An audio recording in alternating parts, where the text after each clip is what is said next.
Hello and welcome to another edition of Tuesdays with Liz, a Disability Policy for All. Today I have the great pleasure of interviewing Bob Bacon, who just retired from being the director of the Iowa UCEDD. Thank you, Bob, for your huge contribution to the Iowa UCEDD and the UCEDD. You have filled many leadership roles.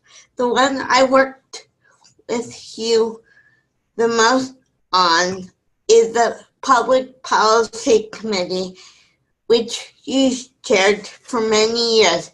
So welcome, Bob. Thanks so much, Liz.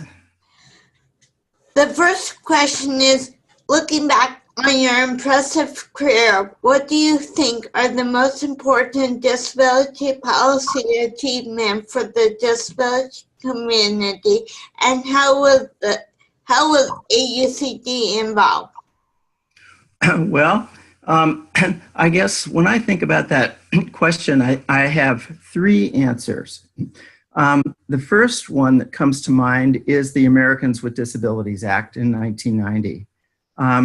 Obviously, that was just a landmark, reinforcing the rights of people with disabilities in relating to employment, public services, public accommodations, telecommunications.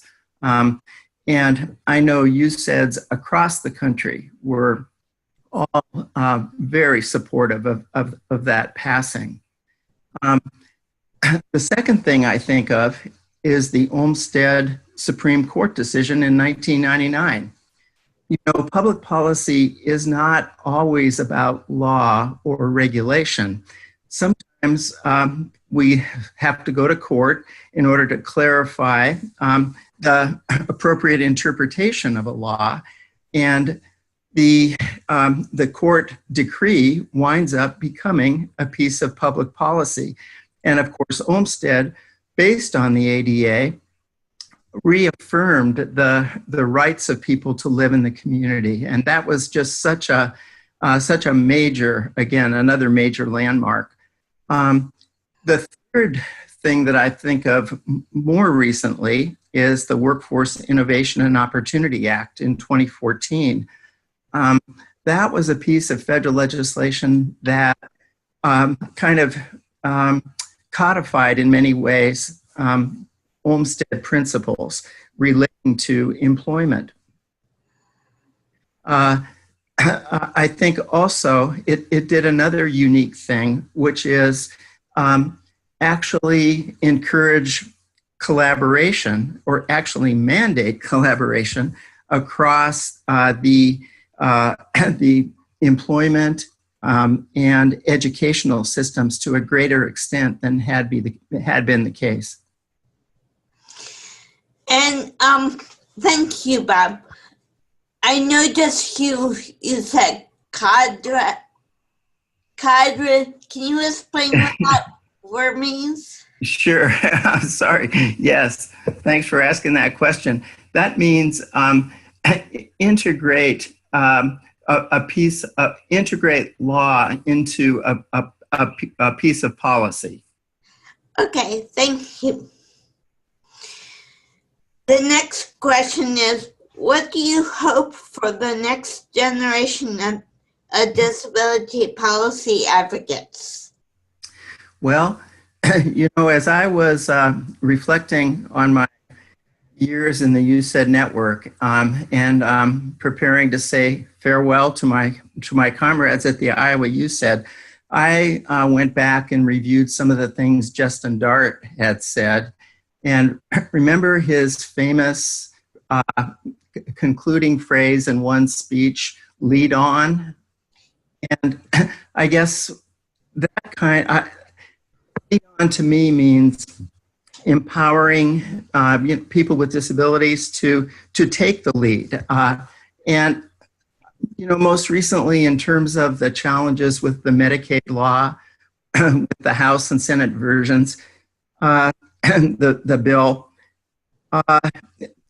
the importance of stories from individuals with disabilities came through again and again, I think.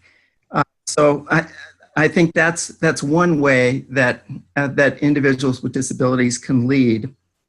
I've also, over my history with AUCD, come to believe that it's important that people with disabilities and family members educate policy members to a greater extent, and do it as respectfully as possible. I think disability policy has a long bipartisan history, if you think about it, going back to the ADA. President H.W. Bush is the one who signed it. And Senator Harkin, when he worked on that bill, there were, I believe, 63 senators. 20 of those were Republicans that worked for its passage. So I think we need to operate on the assumption that when policymakers have good information, they make better decisions. And I always think of what our dear friend Andy Imperato says, based on his experience being counsel to Senator Harkin. He said that the most important thing when trying to influence another person is how that person feels when they are with you. And so that's something that I completely agree with. And I think the more advocates can live that, the more successful we'll be. Thank you. And Justin and leaders like Justin and you who are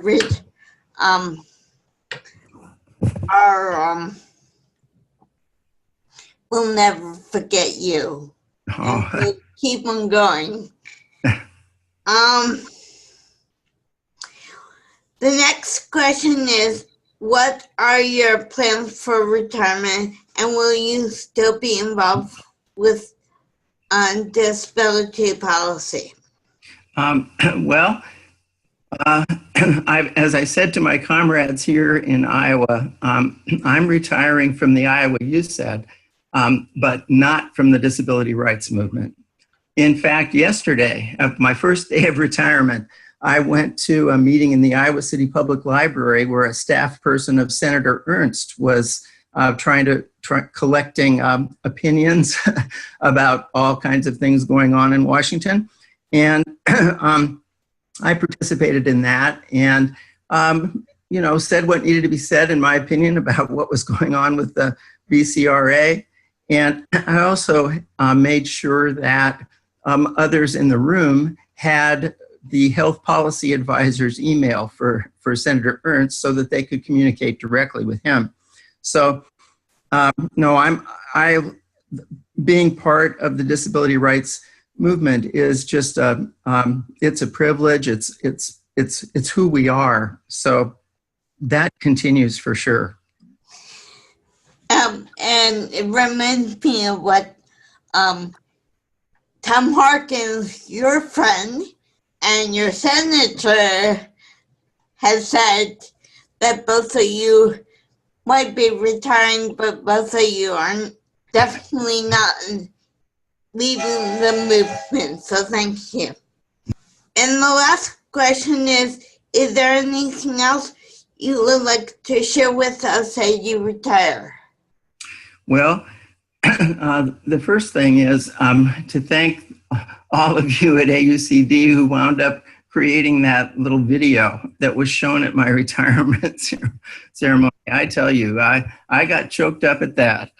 It was just wonderful, and I feel the same way about all of you. So, and AUCD is such a wonderful national resource, and we've come so far. I've been in the network long enough to remember a time when AUCD, or it was called AAUAP at the time, wasn't really as much of a part of the disability community as we are now. I think many in the Consortium of Citizens with Disabilities, for example, saw UCEDDs as university programs primarily advocating for their own resources. And that is so not the case now. Of course, we have to advocate for the resources that allow us to do what we do. But, you know, to me, the fact that Kim Mushino is now the chair of the Consortium of Citizens with Disabilities just shows how far we have come as a network. And I really think we can celebrate that. Thank you. And for those of you who might not know, Kim Mushino is the director of public policy here at AUCEDD. Can you remind our viewers what does BCBCRA means? Yes, that was the Better Care, was it Reconciliation Act? It was the Senate's version of healthcare reform produced by or offered by the Republicans. Okay, thank you. And if you have any more policy questions or issues, please go to the AUCEDD webpage and look for this week's in brief. And if you have any questions or comments about this week's Tuesdays with Liz, please leave them in the space below. Before I leave, I would like to publicly say thank you so much to Bob for your leadership, for your friendship, and we'll miss you, and have a wonderful day, and thanks, Bob.